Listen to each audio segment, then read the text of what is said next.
Alright, so maybe now moving into the third round, maybe I want to be a little more cautious here. In previous editions, I remember it was just a race through the tiles to get to the end as fast as you could, because you were just constantly being hit with monsters and encounter cards. And you just really needed to focus on the objective and not try to clear the dungeon of all threats. You just needed to get through it as quickly as possible and get things done. But this one I'm not so sure. If I send my fighter just charging through these hallways and stepping on one trap after another, I think I'm in for a quick death. So we may have to go a little more old school here, switching out of the mindset of 4th edition where we were quite a bit stronger, and be a little more careful like we were back in the earlier editions. So we're going to spend this next turn moving up, and instead of taking another step to the unexplored edge, we're going to attempt to disarm this trap.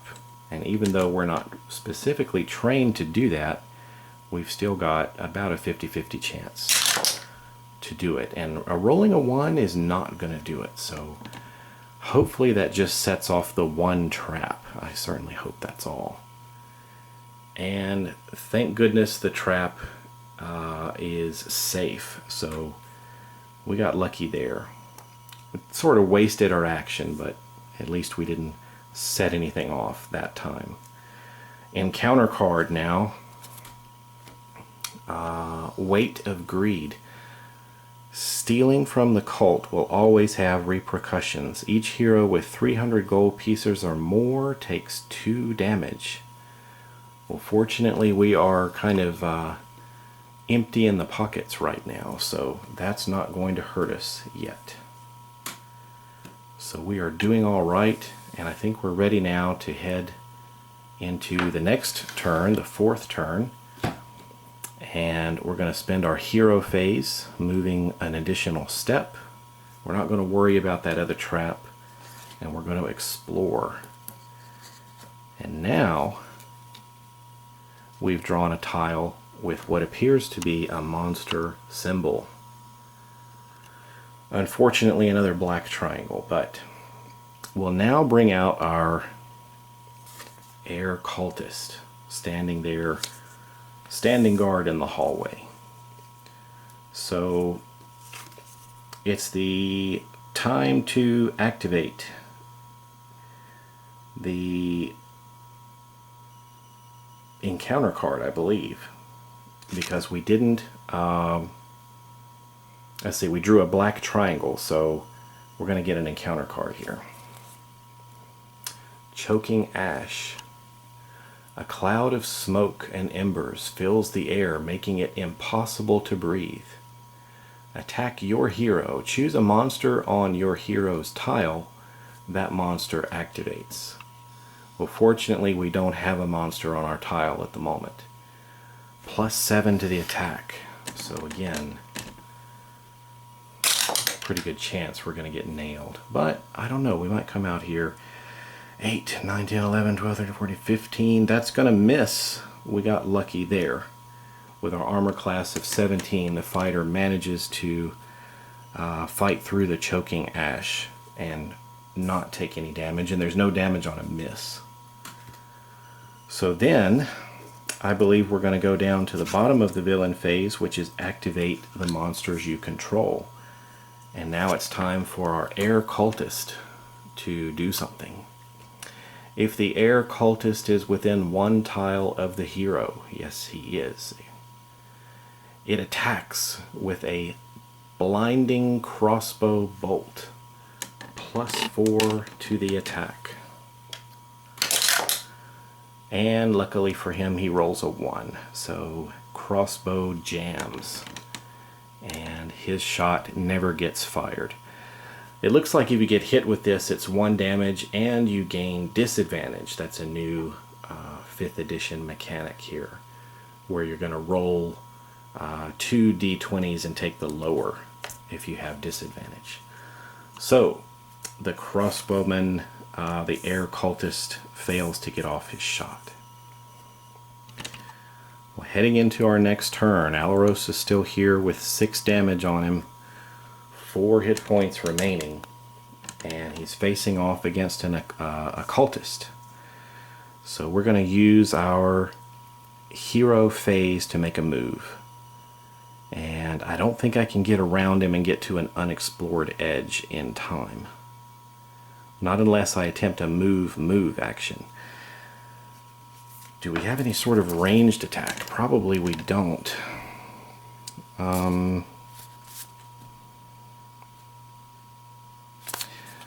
Let's check. Attack one adjacent monster, attack one adjacent monster. Yeah, it looks like we're just not going to get... Ooh, this is good though. After the attack, your hero may move up to 2 spaces. Let's do that one. Let's move around here.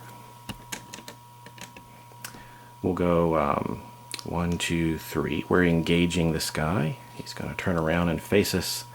And we're going to make our attack roll. And we're using our battle axe.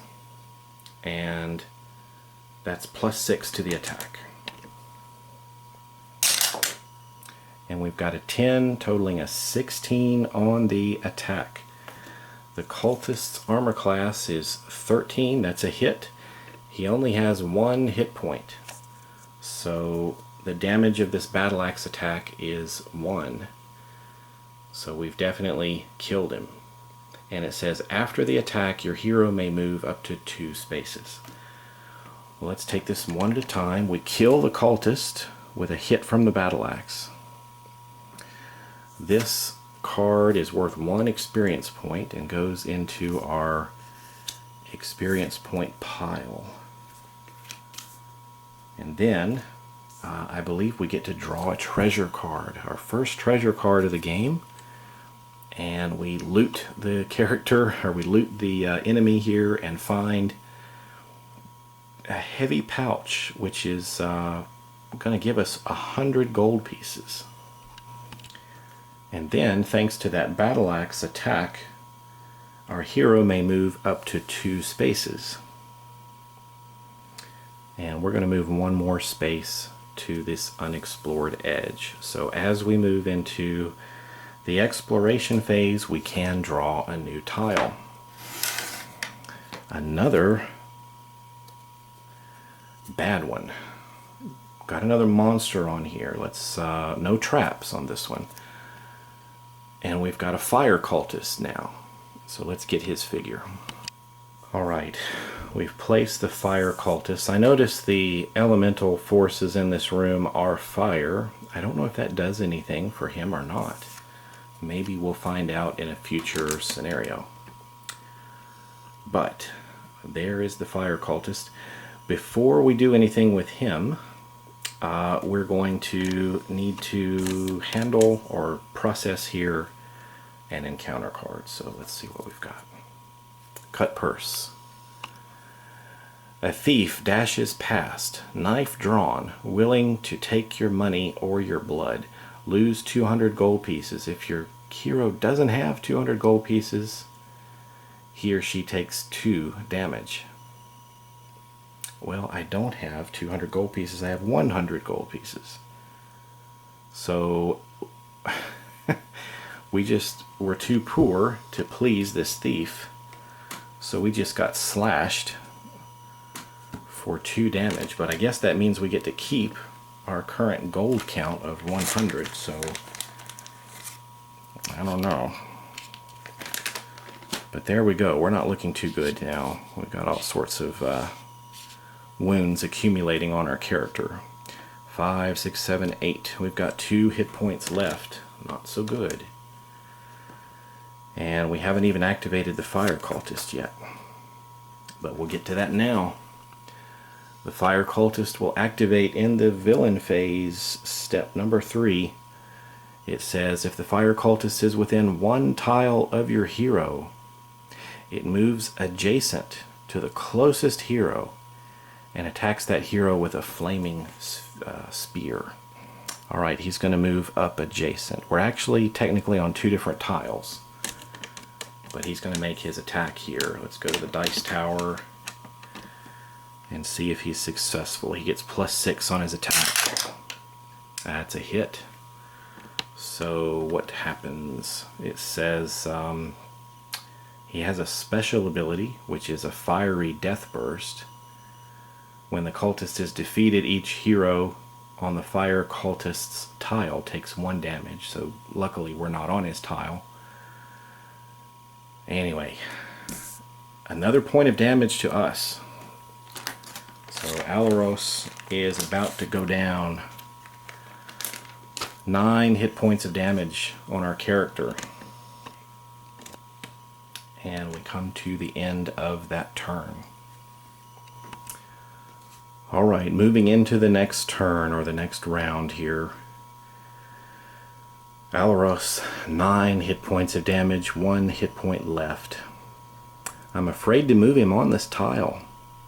It would be nice if we could circle around and maybe hit him and take an extra step and explore in this direction.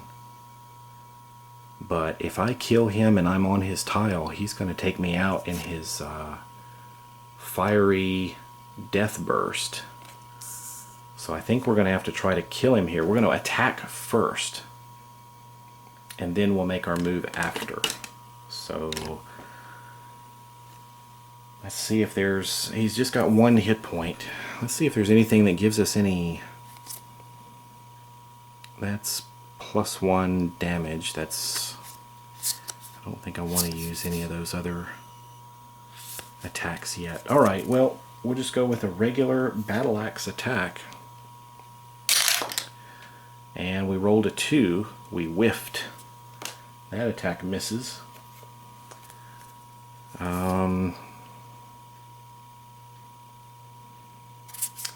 Action surge. Take 1 additional action.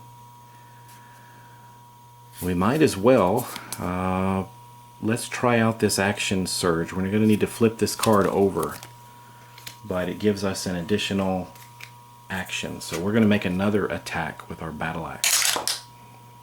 We've rolled a 10 plus 6 is a 16. That's a hit on the cultist. That will destroy this cultist. He is out of the game. We get his card for 2 experience points and he explodes, but we manage to leap back out of the way of his fiery death, and we get to draw a treasure card.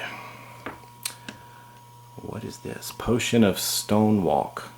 This elixir allows you to move through earth as easily as a fish swims through water. Your hero can travel through walls until the end of the hero phase, but you can't end your turn in a wall. Alright, maybe that will come into use later. So that was our first action. We made an attack. Now let's use our move. And why don't we just move right down here? The unexplored edge, we're going to move into the exploration phase and draw a new tile. Yet another black triangle. You know, other than the tile that we started on, these are all black. I wonder if that's to balance out the fact that some of these tiles do not have monster symbols on them. But I noticed I've just drawn a tile that has 2. I wonder if that means that I draw 2 monsters. Well, I'm going to assume that 2 monsters are here. That's how I'm understanding it. So monster number 1 is a doppelganger. Interesting. Alright, we'll grab that little creepy figure. We'll put him there closest to our fighter. And then we need to draw another monster card, and we have a troglodyte. We just got an interesting mix of things down here. And he's standing there beside this doppelganger. So I think we're heading into encounter card now. Now that we've drawn those, we don't have any traps to place. So we're heading into the villain phase. Black triangle time. its encounter card. Dark Gift. A mysterious benefactor is willing to aid you for a price. Well, a hero. Your hero takes 1 damage, or you draw a card from the treasure deck and choose another hero to take 2 damage. I can't do that. I'm gonna have to do A. So, well, the darkness goddess, some mysterious force, ends up striking our fighter and doing a final 10th point of damage to him. That drops our hero. So some mysterious force knocks him to his knees. We go through the monster activation, but there are no other heroes around. So in a solo game like this with 1 hero, they simply ignore him. So we come around back to a new turn, and we're going to end up spending a healing surge and bringing this guy back up to his feet at about half health. So that's where we're going to leave it tonight. Thanks for watching, everybody. Hopefully I'm playing this correctly as I'm going along. I don't know exactly how many rounds I've done here, but if you've spotted any mistakes, anything I may have missed, or playing incorrectly for this version, let me know. Discovering some of the differences so far has been interesting, especially to me, tiles that don't spawn monsters. That's really new. So, thanks for watching, and I hope you'll join me as I continue this first adventure, and then I look forward to playing some others, because in this particular version of the game, you kind of level up, or you need to spend gold to level up, and you get to do some other interesting things that you didn't do in the other previous games. So I want to share those with you too. Take care, everybody. Catch you later.